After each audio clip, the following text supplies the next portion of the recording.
오늘은 빌립보서 강의 14번째 시간입니다. 한번 따라합시다. 복음에 합당하게 생활하라.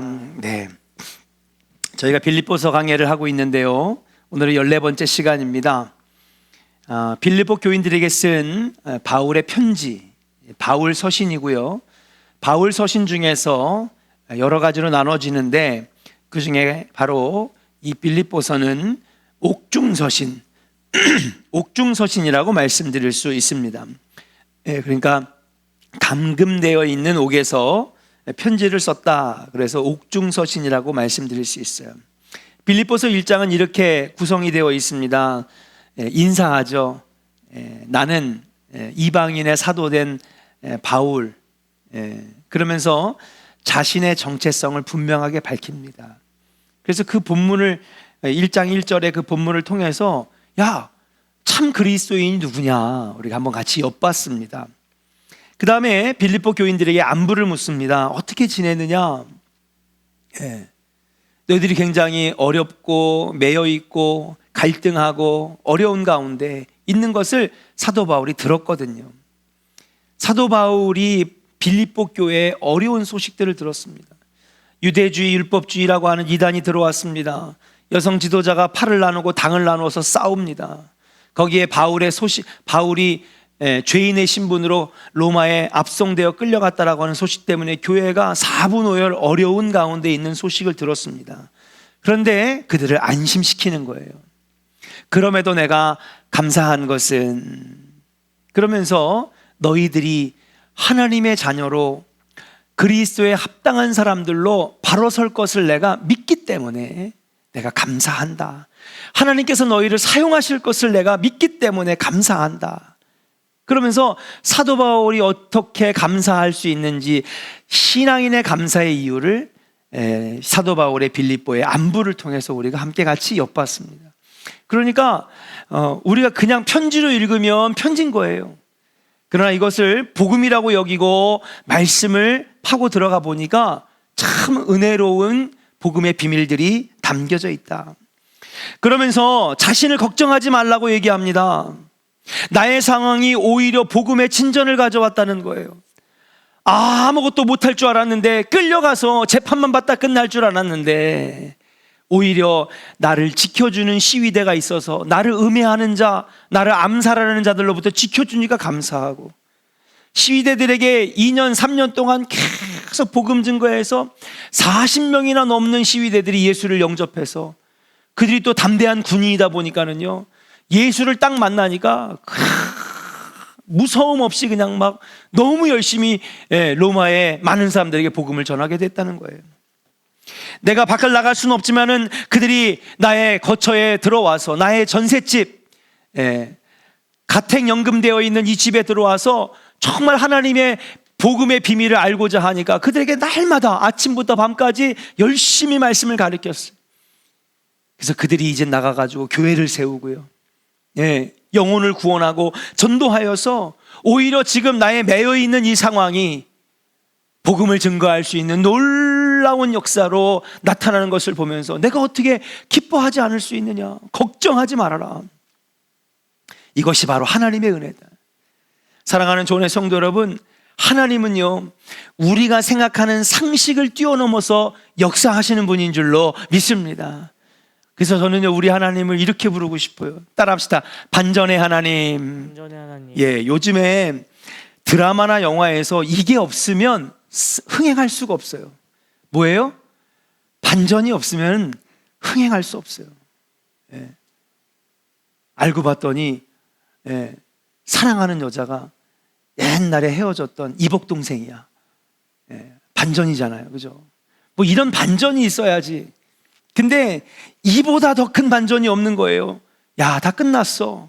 바울은 이제 끝났어. 아무것도 못해라고 생각했는데 오히려 그 상황을 통하여 하나님은 더 놀랍도록 역사하시는 것, 이것이 하나님의 은혜가 아니냐.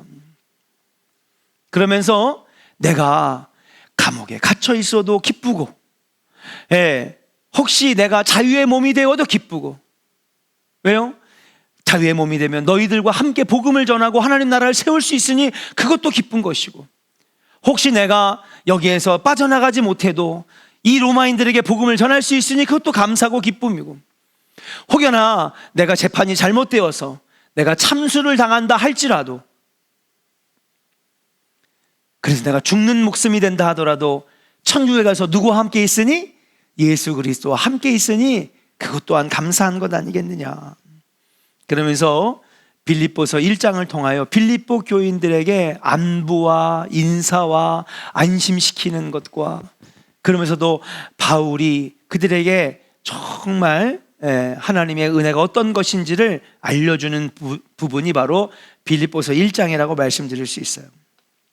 자, 이제 본격적으로 성도들의 삶의 문제를 터치하기 시작합니다.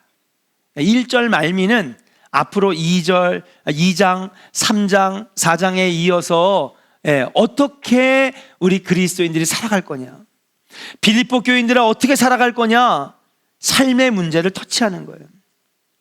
그리스도인은 과연 어떻게 살 것이냐. 그때에 여러분, 사도 바울은 이런 대답을 내놓습니다. 한번 따라할까요? 오직 복음에 합당하게 생활하라. 할렐루야. 오늘 27절에 보니까 오직 너희는 그리스도의 복음에 합당하게 생활하라. 말씀을 따라 살라는 것이죠. 주님 주신 말씀대로 생활하라고 하는 것입니다. 사랑하는 교회 성도 여러분, 저와 여러분들이 하나님 말씀대로 살고 말씀에 합당하고 하나님 말씀이 여러분 삶에 실현되어지는 삶 사시기를 주님의 이름으로 간절히 축원합니다. 구원받은 백성, 하나님 나라 백성, 예수님의 제자된 우리들은 복음에 합당한 생활을 하라고 하는 것이죠. 그것이 바로 구원받은 그리스도인이 살아야 될 모습이다.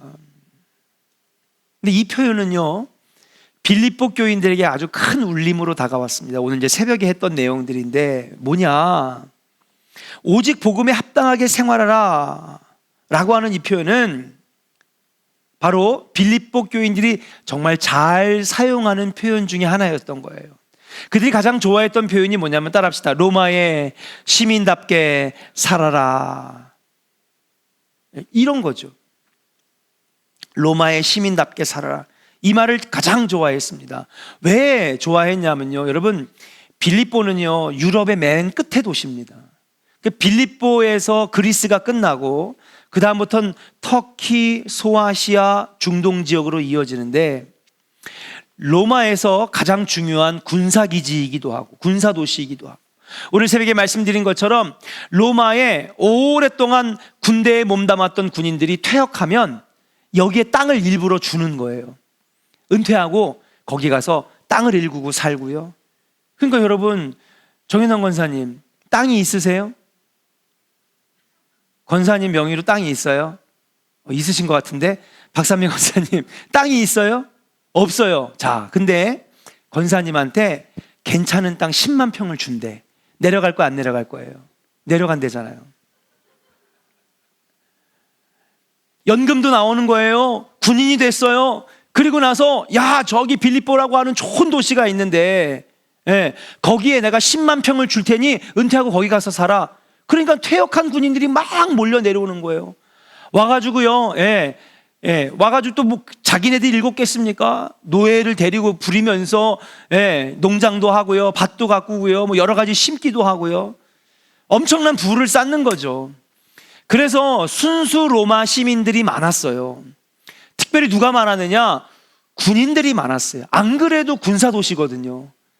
유럽의 마지막 도시인 이 빌립보에 안 그래도 군인이 엄청 많은데, 여러분, 제가 그 파주에서 이 군대 생활을 했는데, 여러분, 이 파주나 문산에 가면 주말에 일반 사복을 입은 사람보다 군복 입은 사람들 더 많이 봐요. 왜 그래요? 거기가 바로 진짜 뭐 1군단, 뭐 3군단 다 모여가지고 그냥 다 거기로 와가지고 기차 타고 버스 타고 서울로 내려오니까 얼마나 많은지. 여기가 그런 거예요. 군인들이 참 많았고, 퇴역하면은 퇴역 장교들이 내려오고요. 그러다 보니까 이들이 굉장히 로마 시민화되어 있었습니다. 나중에 어떤 일이 벌어지냐면, 빌립보 사람들은 다 로마 시민권을 줘요. 그러니까 로마 사람들은 다 어떤 사람들, 아니 빌립보 사람들은 다 어떤 시민권을 가지고 있어요? 로마 시민권을 가지고 있어요. 이거는 소아시아나 중동이나 다른 나라에서는 찾아볼 수 없는 유래예요. 그만큼 빌립보 사람들을 아주 중요하게 이 로마가 여겼다는 것이죠. 그들에게는요 자부심이 있었어요. 원래 프라이드가 강한 사람들이에요. 왜냐하면 이 빌립보는요, 여러분 알렉산더 대왕의 고향이거든요. 한때는 천하를 호령했던 알렉산더 대왕이 태어난 곳이에요. 한때는 전 세계의 수도였습니다. 지금은 비록 로마의 식민지가 되었지만 그들에겐 자부심이 있는 거예요. 그런데 거기다 플러스 뭐예요? 로마의 퇴역 장교들이 들어오고 가장 중요한 군사 도시가 되니까 빌립보 사람들은요 얼마나 자부심과 자존심이 셌는지, 그들이 제일 좋아하는 말이 뭐냐 하면 로마의 시민답게 살아라. 너는 로마 시민이다 이거죠.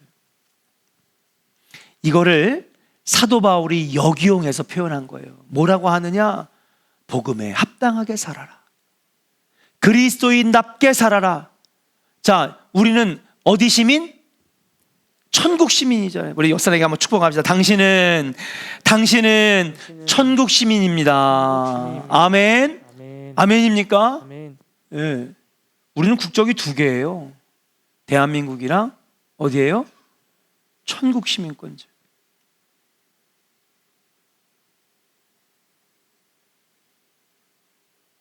사도 바울은 그들이 가장 좋아하는 표현을 역이용한 거예요.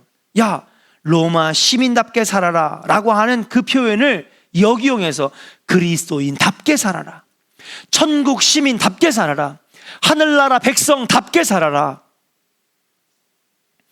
그들이 가장 자랑스럽게 여기는 로마 시민이라고 하는 것을 자부심을 역이용해서 너희는 천국 시민이니 천국 시민답게 살아라 라고 하는 표현으로 우리가 어떻게 살아야 될지를 보여주는 거예요.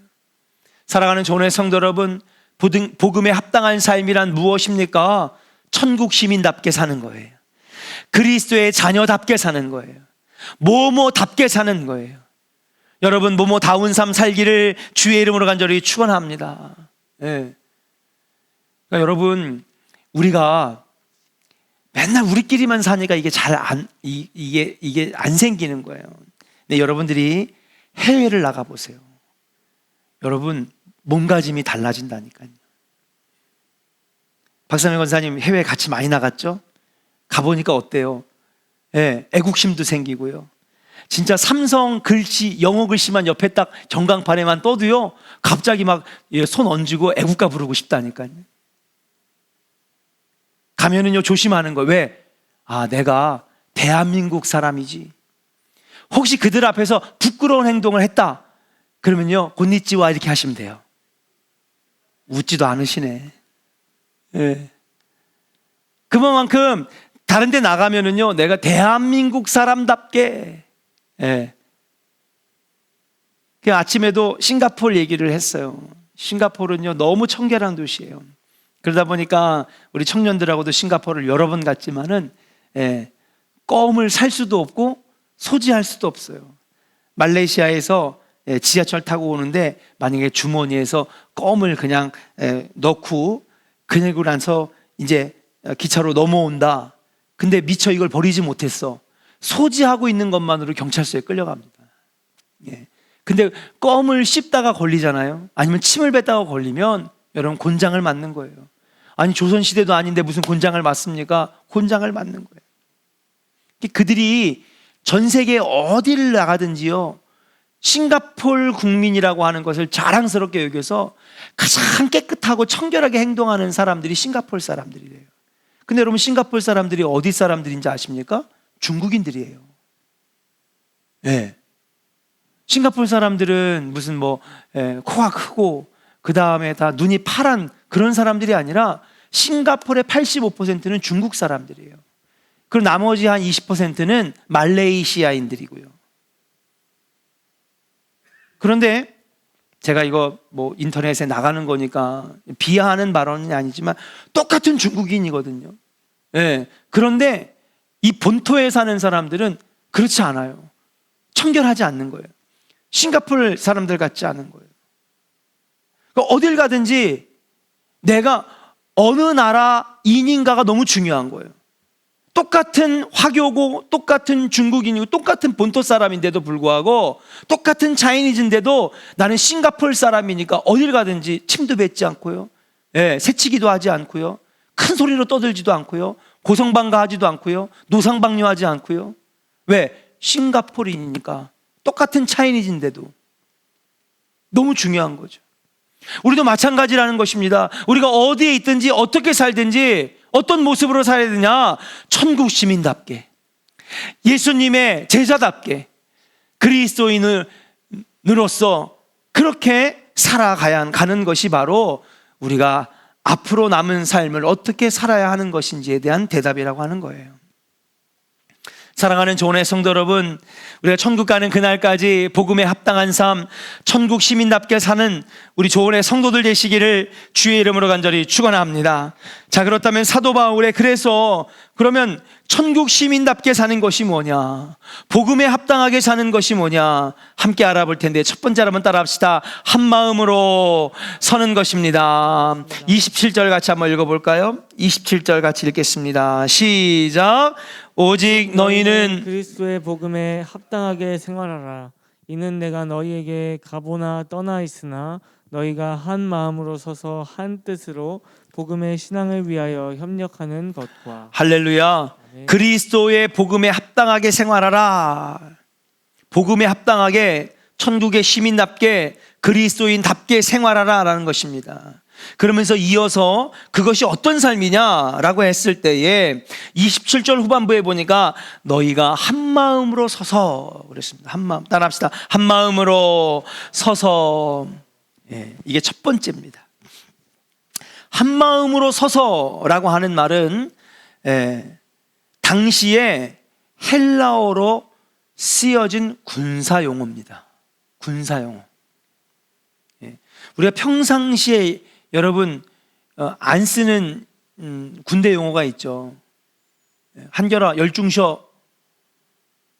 1년에 몇 번 들어 열중셔?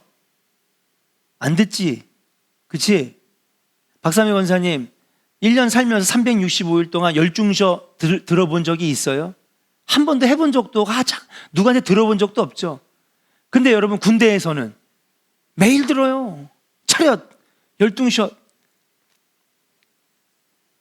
이 군대 용어거든요. 앞으로 가, 나란히 가, 두 손 들고 가. 평상시 때는 안 쓰는 말입니다. 이 말도 그래요. 한 마음으로 서서라고 하는 말도 평상시에는 안 쓰는 겁니다. 그러니까 어떤 용어냐? 군사 용어예요. 정말 단순하고 심플한 단어 같지만 이 글은 군인들이 쓰는 용어였어요. 자, 여러분, 혹시 옛날엔 데모라고 했죠. 지금은 무력 시위라고 하는데 저도 이 데모 세대는 아니에요. 80년대 대학을 다녔던 분들이 데모 세대지. 지금의 50대, 60대 분들이 화염병 여러 번 던졌습니다. 근데 이거를 진압하기 위해서 이런 무력 진압으로 만들어진 부대가 바로 전경부대예요. 전투경찰 부대.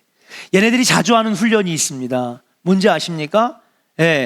이 시위하고 데모하는 이 대규모 시위대를 분산시키는, 무력화시키는 무력 진압 훈련인데요.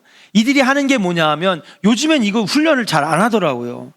제가 이걸 너무나 많이 봐서 알아요. 옆에 우리 무슨 운동장? 공설운동장 있죠. 여기가 전투경찰들 훈련하는 곳이었어요. 그래서 저는 아주 어릴 때부터 여기 살았기 때문에 공설운동장에서 전투경찰들이 모여가지고 훈련하는 걸 많이 봤어요. 그럼 여러분 아시는 것처럼 이런 아크릴 같은 거랑 쇠랑 다 이렇게 합쳐져서 큰 방패를 들고 오른손에는 진압봉을 딱 들죠. 이들이 하는 훈련이 너무 심플합니다. 간단해요. 전경들이 쫙 서가지고요, 어깨와 어깨를 탁 밀착하고 나란히 섭니다. 그 다음에 방패와 방패를 다 붙여요. 그리고 방패 위에는 이 곤봉을 들고요, 진압봉을 들고 여러분 여기를 탕탕탕탕 치면서 위협하는 거예요. 그런 다음에 어깨랑 이게 어깨가 떨어지면 안 돼. 어깨가 떨어지지 않으려면 어떻게 해야 돼요? 나란히 서야 되죠. 그래가지고 어깨가 붙은 상태에서 하나, 둘 그러면서 이걸 탕탕탕 치면서 앞으로 전진하는 거예요. 그것만 해도 시위대들이 뒷걸음질 치면서 이렇게 물러서는 거죠. 전투 경찰이라서 나는요 무슨 막 무술도 하고 무슨 뭐 이것저것 막 다양하게 하는 줄 알았더니 하루 종일 하는 훈련이 뭐냐면 어깨를 나란히 댄 다음에 똑바로 이렇게 줄을 맞춰 서가지고 앞으로 전진하는 거예요. 이게 바로 오늘 27절에 한 마음으로 서서라고 하는 표현입니다. 당시에 로마 군인들이 전투할 때 썼던 방법인데 무엇입니까? 바로 이 전쟁에서 보병들이 어깨와 어깨를 나란히 하고 로마 군인들은 당시에 다른 군대랑 달리 로마 군대는 한니발 장군에 의해서 로마 전투법이 개발되었는데 여러분 로마 그 전에는 조그만 방패나 아니면 그냥 맨손으로 싸우거나 두 손에 무기를 들고 싸웠는데 로마가 전 세계 최강국이 될 수 있었던 식민지화를 시킬 수 있었던 건 뭐냐? 그들의 전투 방식 때문에 그래요. 뭐냐? 그들이 큰 방패를 쓰기 시작했어요. 사람의 전체의 몸을 방패 안에 다 쏙 집어넣을 수 있을 정도로. 그래서 말을 타고 와도요 여러분 방패 앞에 딱 쓰면요 여러분 해칠 수가 없는 거예요. 그 방패로 막 밀어내면요 여러분 기세 좋게 달려왔던 적군들이 막 뒤로 밀리면서 도망가고 혼란해하고. 그래서 그들이 가장 잘 쓰는 전법이 뭐였냐면 전투법이 뭐였냐면 어깨를 딱 나란히 하고 여러분 방패를 딱 함께 어깨를 한 마음으로 함께 서서 앞으로 전진하는 거였어요. 그러니까 사도 바울이 참 똑똑해요. 자, 빌립보는 무슨 도시? 군사도시라 그랬어요. 가장 퇴역한 군인들이 많이 와서 사는 도시, 유럽의 마지노선을 지키는 군사도시. 그러니까 이들에게 그전에도 제가 여러 개 소개를 했지만 군사용어를 계속 쓰는 거예요. 오히려 나의 매임이 복음을 전하는 진전이 되었다. 여러분 이것도 다 군사용어거든요. 우리가 하나님 앞에 승리하는 삶을 살아가는 그리스도인답게 살아가는 것은 무엇이냐? 바로 어깨를 나란히 맞대고 싸우는 모습처럼 함께 한 마음으로 설 때에 우리가 그리스도인다운, 하나님 나라 백성다운, 하나님의 자녀다운 모습이라고 하는 것이에요. 빌립보서 4장 1절에도 사도 바울이 이렇게 부연 설명을 합니다. 같이 한번 스크린을 보고 한번 읽어볼까요? 시작. 그러므로 나의 사랑하고 사모하는 형제들, 나의 기쁨이요 면류가 아닌 사랑하는 자들아, 이와 같이 주 안에 서라.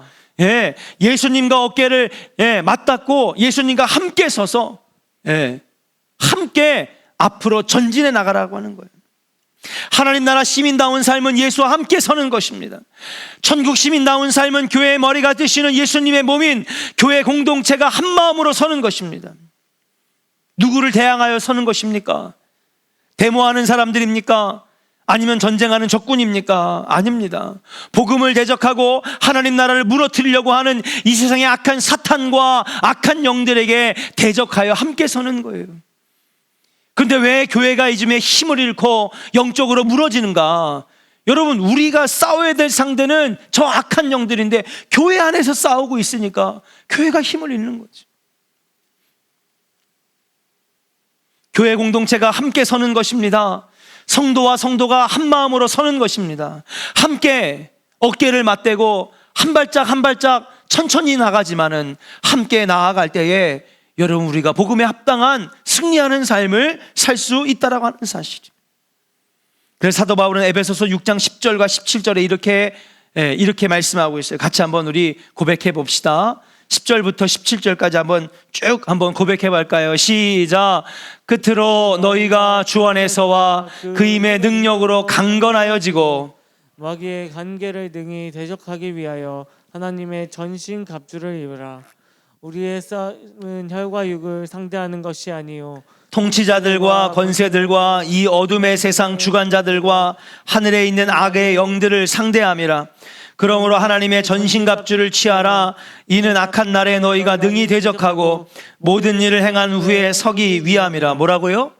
능히 대적하고 모든 일을 행한 후에 서기 위함이라. 14절 같이 읽겠습니다. 시작. 그런즉 서서 진리로 너희 허리띠를 띠고 의의 호심경을 붙이고 평안의 복음이 준비한 것으로 신을 신고 모든 것 위에 믿음의 방패를 가지고 이로써 능히 악한 자의 모든 불화살을 소멸하고 구원의 투구와 성령의 곧 하나님의 말씀을 가지라. 아멘. 하나님이 주시는 전신갑주, 성령의 전신갑주를 입고 든든하게 서라는 것입니다. 우리 그리스도인답게 서시기를 주의 이름으로 간절히 축원합니다. 천국 시민답게 살아가시기를 주의 이름으로 축복합니다. 그러기 위해서는 우리끼리 싸우면 안 되는 거예요. 우리끼리 갈등하면 안 되는 거예요. 가장 좋아하는 것은 누굽니까? 바로 마귀와 사탄이에요. 씨 굽고 있는 거죠. 자기가 일할 필요가 없어요. 왜? 알아서 몰락하고 알아서 멸망해 가니까요. 2022년 한마음 되기를 주님의 이름으로 축복합니다. 여러분들의 여선교회가, 석회가, 남선교회가, 여러분 교육부가, 아동부가, 학생부가, 청년부가 여러분 어깨를 나란히 서서 비록 천천히 가지만 한 발짝씩 한 발짝씩 한 마음으로 걸어갈 때에 여러분 신앙생활을 이기는 것입니다. 삼겹줄은 끊어지지 않게 된다라고 하는 사실이죠. 앞으로 우리 조원교회 모습이 이러해야 될 줄로 믿습니다. 조금 앞서가는 사람들은 뒤에 있는 사람들을 챙겨주면서 가야 됩니다. 뒤에 있는 사람은 뒤처지지 않도록 부단히 노력해야 됩니다. 그래서 우리의 어깨가 그리고 어깨가 함께 나란히 서서 함께 두 손 맞잡고 나갈 때에 여러분 우리가 승리하는 삶을 살 수 있다는 것입니다. 두 번째, 복음에 합당한 삶이 무엇이냐? 사도 바울의 개인적인 생각이 아니에요. 복음을 말하고 있는 것입니다. 두 번째로는 한 뜻으로 협력하는 삶입니다. 한번 따라합시다. 한 뜻으로 협력하는 삶. 27절 같이 한번 읽어볼까요? 27절. 자, 거기 중간부터 읽어보겠습니다. 너희가 한 마음으로 서서 시작.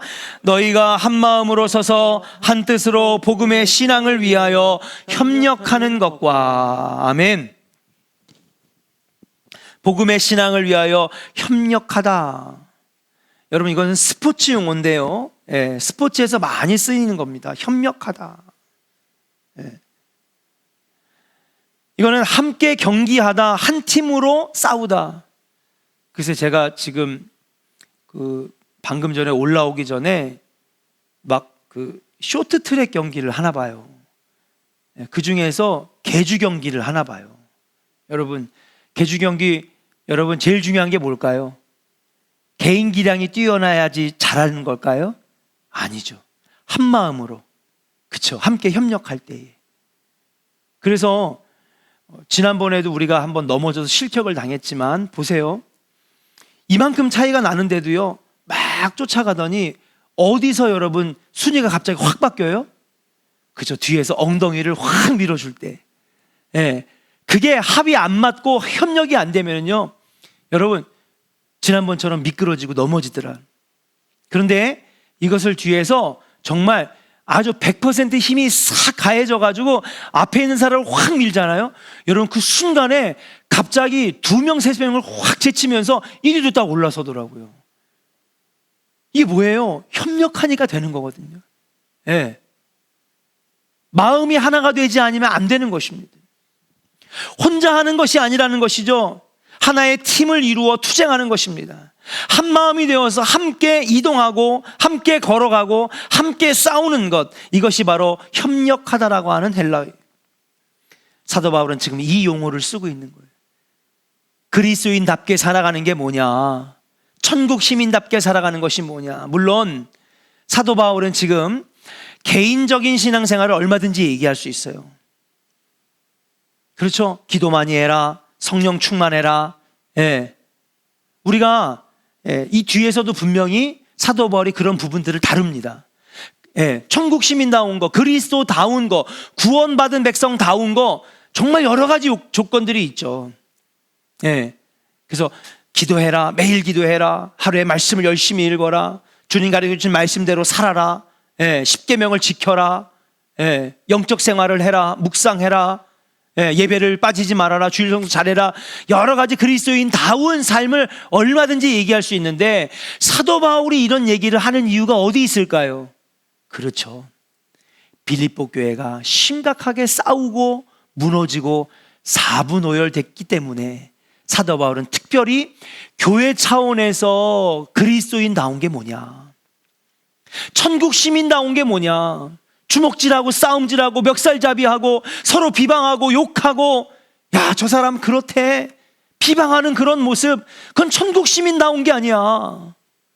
하나님 나라 백성다운 것이 아니야.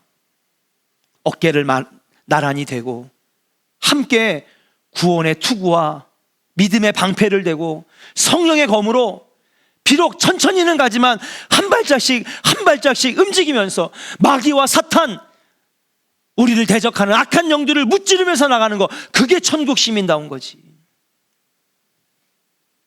얼마든지 개인적인 신앙생활을 얘기할 수도 있었지만은 사도 바울이 이렇게 얘기하는 것은 바로 빌립보 교회가 그만큼 심각하게 여러분 분열되어 있었다라고 하는 것을 말해주는 거예요.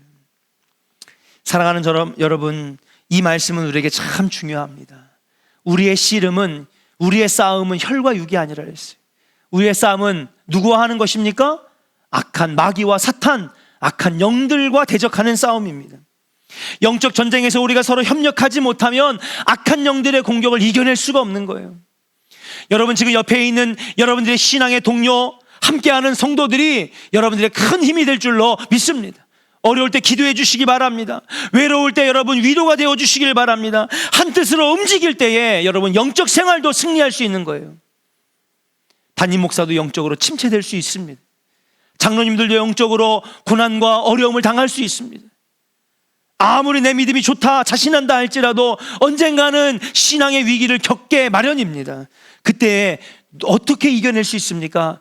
내 옆에서 잡아주고 기도해주는 신앙의 동료가 함께 어깨를 마주대고, 그리고 한 방향으로 한 마음으로 협력할 때에 이겨낼 수 있다라고 하는 사실이에요. 그래서 빌립보서 2장 2절과 3절에 여러분 앞으로 우리가 할 말씀이지만 같이 한번 읽어볼까요? 빌립보서 2장 2절 3절 같이 읽겠습니다. 시작. 마음을 같이하여 같은 사랑을 가지고 뜻을 합하여 한 마음을 품어 아무 일에든지 다툼이나 허영으로 하지 말고 오직 겸손한 마음으로 각각 자기보다 남을 낮게 여기고. 할렐루야. 어떻게 하면 협력할 수 있느냐 따라합시다. 마음을 같이하고 허영으로 하지 말고 겸손한 마음으로. 아멘.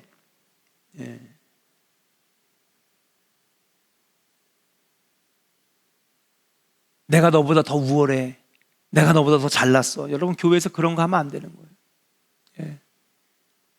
한 영혼 한 영혼이 천하보다 귀한 하나님의 자녀이고요, 하나님 놀라운 섭리 가운데에 주님을 영접한 주님의 백성이 된 사람들이에요. 교회 안에서 높고 낮음이 있을 수 없습니다. 교회의 직분은요, 계급이 아니에요. 하나님 주신 사명이고, 그리고 우리가 감당해야 될 직분이지 계급이 아니라고 하는 사실이. 교회가 한 뜻으로 협력하려면 겸손한 마음이 필요하다고 합니다.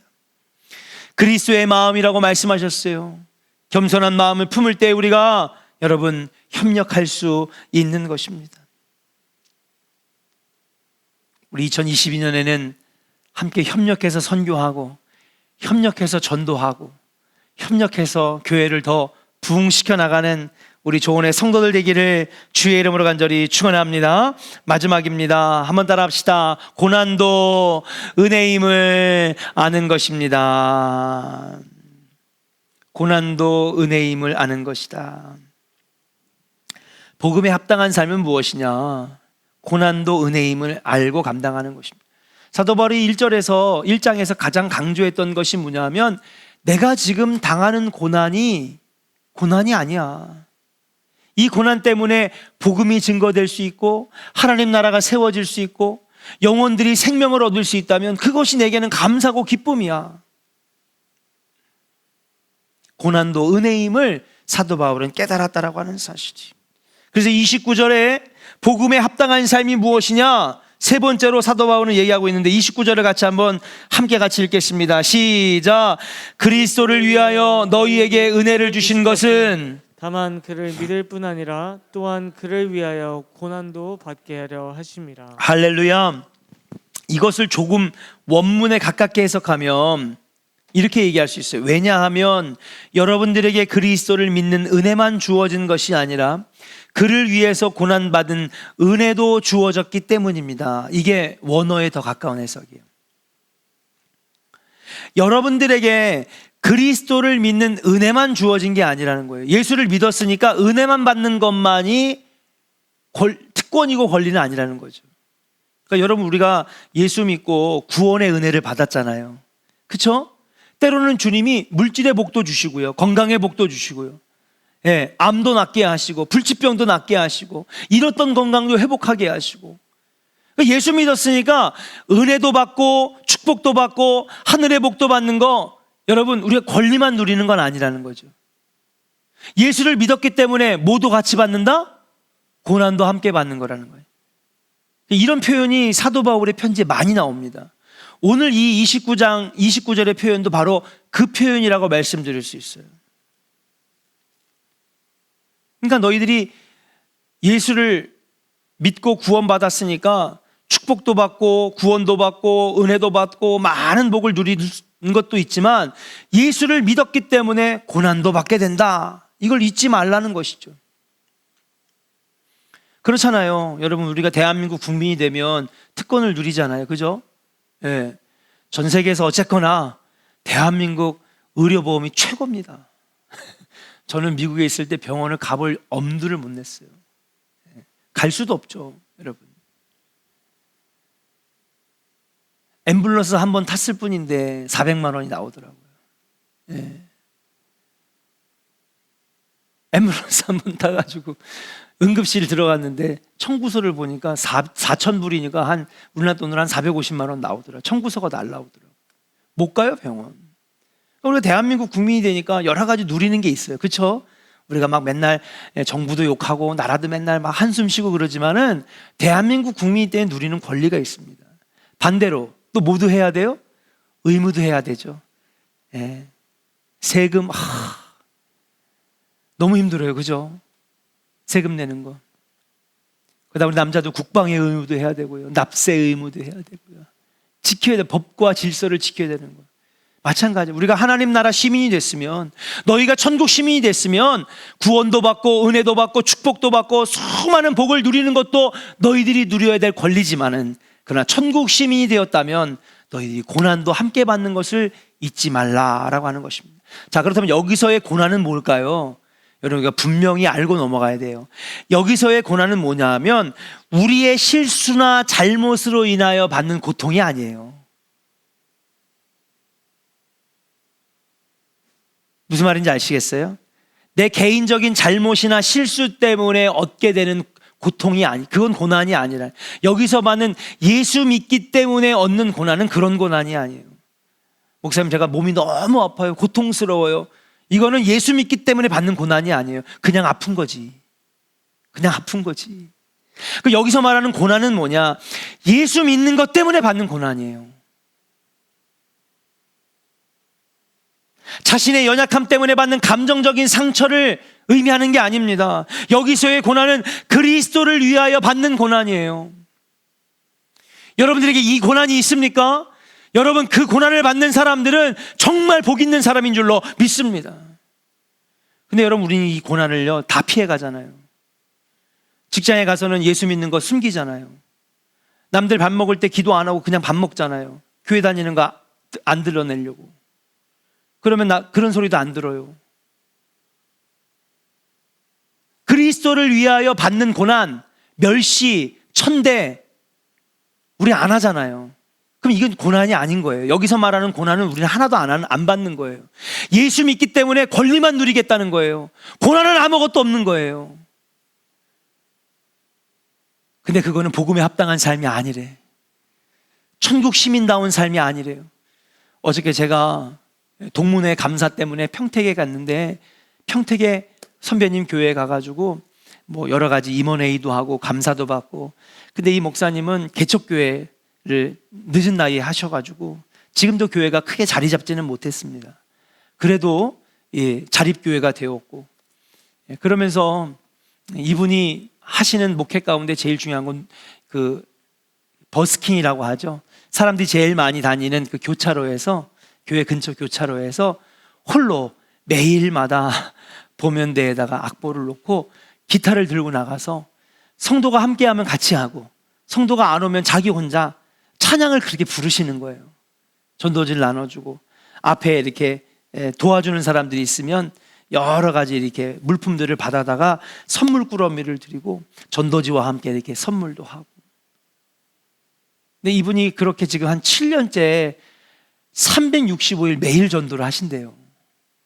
그럼 주일날은 어떻게 해요? 했더니 주일날에는 11시 예배 하나밖에 없는데 9시 반에 나가서 사거리에서 전도를 하신 다음에 1시간 동안 전도를 하고 10시 30분에 돌아와가지고, 그리고 주일 준비를 하고 가운을 갈아입은 다음에 설교를 하신다고 하시더라고요. 너무 그냥 너무 큰 충격을 받았어요. 비가 와도 하세요 했더니 비가 오면 육교 밑에 가서 한대요. 육교 밑에는 비가 안 맞잖아요. 그런데 이분이 그렇게 매일 전도를 하는데, 특히 2년 전부터 코로나 때문에 우리가 얼마나 많은 핍박을 받았습니까, 교회가. 얼마나 많은 핍박을, 이 정부를 그래서 싫어하는 거 아니에요. 특별히 교회 다니는 사람들이 너무 싫어하는 게 뭐냐면 너무 우리를 희생양 삼았어요. 마치 교회가 바이러스를 키우는 무슨 비닐하우스처럼, 교회만 가면 그냥 바이러스. 지금 보세요, 우리 30, 40대들 청장년 한 명도 안 나오잖아요, 여러분. 안 나오잖아요. 전멸됐어요. 그런 가운데서 이분이 한 번도 안 빠진 거예요. 이분이 어떤 멸시를 당했냐면요, 가다가 그냥 찬송 부르고 있으니까 가다가 사람들이, 그때 한참 심했잖아요. 그때 우리 교회 봉고차 타고 식당 내리면요, 저희도 그런 거 경험했어요. 저희가 막 양복 입고 주일날 12시에 내리니까, 아, 쟤네들 교회에서 왔구나, 목사 전도사들이구나, 이렇게 국그릇이랑 밥그릇을 들고 옆으로 이렇게 가더라고요. 우리가 무슨 바이러스인 것처럼. 그럴 때 전도하시는데 창문을 열고 막 욕을 해대고요, 쓰레기 봉지를 막 목사님한테 얼굴에다 갖다 던지고요. 이게 바로 그리스도 예수를 위하여 받는 고난인 거예요.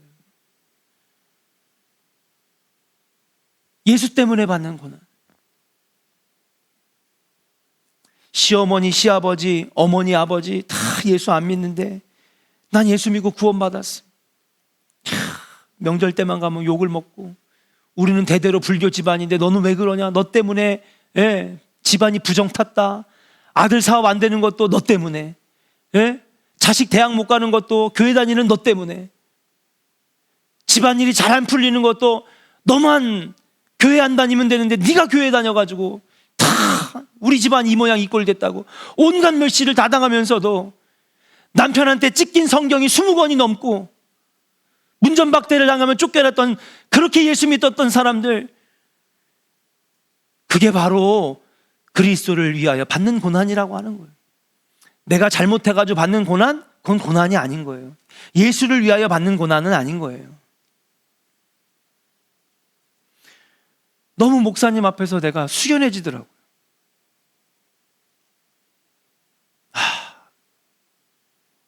오물이 담겨, 여러분 자가용이 있으신 분들 알 거예요. 자가용이 있으신 분들은 쓰레기 처리가 어려우신 분들이 있어서 대부분 비닐봉지를 하나 이렇게 옆에도 놓고 다녀요.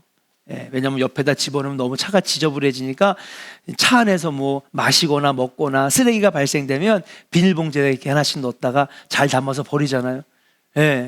거기 쓰레기 봉지 안에 뭐가 들어있을 줄 알아요. 그걸 돌려가지고 목사님 얼굴에다가 막 오물을 막 집어 던지는 거, 창문을 열고. 지금 시기가 어떤 시대인데 나와가지고 찬양하고 있냐는 거예요.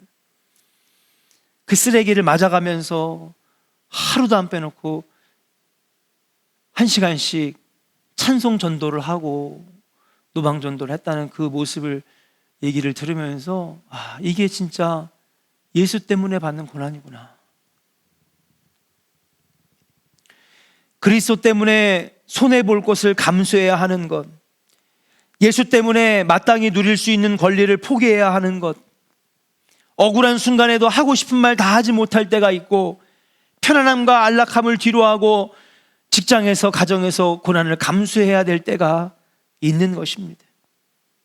편법과 불법이 관행이 된 이 사회에서 회사 생활할 때에, 사회생활할 때에 그리스도인이기 때문에 나도 뇌물 줄 수 있고요, 나도 부정한 방법 할 수 있는데, 내가 천국 시민이니까, 내가 그리스도의 자녀니까, 내가 하늘나라 백성이니까, 그래서 남들 다 쓰는 그런 방법, 그러니까 자꾸 승진도 늦어지고 진급도 늦어지고, 그때마다 얼마나 갈등을 느낍니까? 내가 예수만 안 믿었으면 얼마든지 저들이 하는 방법으로 나도 올라갈 수 있는데, 나도 잘 될 수 있는데, 나도 진급할 수 있는데. 접대 문화가 한국 사회에 여러분 뿌리 박혀 있습니다. 술 마시지 못하면 생활을 못합니다. 근데 내가 장로기 때문에, 내가 권사기 때문에, 내가 구원받은 백성이기 때문에 접대 문화에 나가지 아니하면 접대도 할 줄 모르는 게 무슨 진급할 생각을 하냐고. 회사에서 늘 진급 순위에서 밀려나고. 여러분, 이런 게 바로 예수 때문에 받는 고난인 거예요. 예수 때문에 받는 불이익인 것이에요. 그러나 사랑하는 여러분,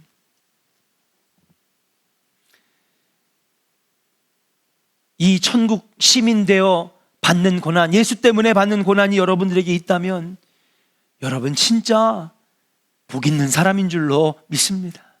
하나님 반드시 여러분들을 복되게 하실 거예요. 시작은 미약하지만 여러분들의 나중은 창대해질 줄로 믿습니다. 하늘나라에서 받을 상급이 클 줄로 믿습니다. 예수님 때문에 순교의 자리에 담대히 나가고, 집에서 내쫓김을 당하고, 동네에서 이상한 취급을 당했나 할지라도 하나님 나라에서는 귀한 대접을 받는 하나님의 귀한 백성들이 될 줄로 믿습니다. 오늘 말씀 세 가지를 함께 나눴습니다. 빌립보 교인들에게 나는 괜찮으니 이제 너희는 다시 복음에 합당한 삶을 살아라. 로마 시민답게 사는 거, 그거 자존심 자부심 가지고 살아가는 거, 그건 그냥 텐트 치다가 가는 야영지와 같은 이 땅의 삶이 뭐 그렇게 자부심 있고 자존심이 있고, 그게 뭐 이렇게 대견하고 자랑스러운 일이냐? 하나님 나라 백성답게 사는 게 정말 귀한 일인 거지. 천국 백성답게 사는 것이 더 귀한 것이지. 그러기 위해서는 싸우지 말고 함께 서서 한 마음으로 합력하여 대항하고, 우리의 씨름은 우리끼리 싸우는 혈과 육의 싸움이 아니라 영적 싸움이라고 하는 것을 믿고, 때로는 하나님의 복도 받지만 예수 때문에 받는 고난도 감당하면서 함께 나아가게 될 때 정말 복음에 합당한 삶, 복 있는 삶을 살아가는 것 아니겠는가? 오늘 사도 바울이 우리에게 가르쳐 주는 말씀인 줄로 믿습니다. 사랑하는 조은의 성도 여러분, 우리가 앞으로 2022년 한 해를 살아갈 때에 함께 합시다. 협력합시다. 그리고 고난도 함께 나눠 받으면서 여러분 복음에 합당한 삶을 살아 많은 열매를 맺는 우리 조은의 성도들 되기를 주님의 이름으로 간절히 축원합니다. 우리 옆 사람에게 축복하겠습니다. 하늘나라 시민답게 삽시다. 복음에 합당한 삶을 삽시다. 할렐루야.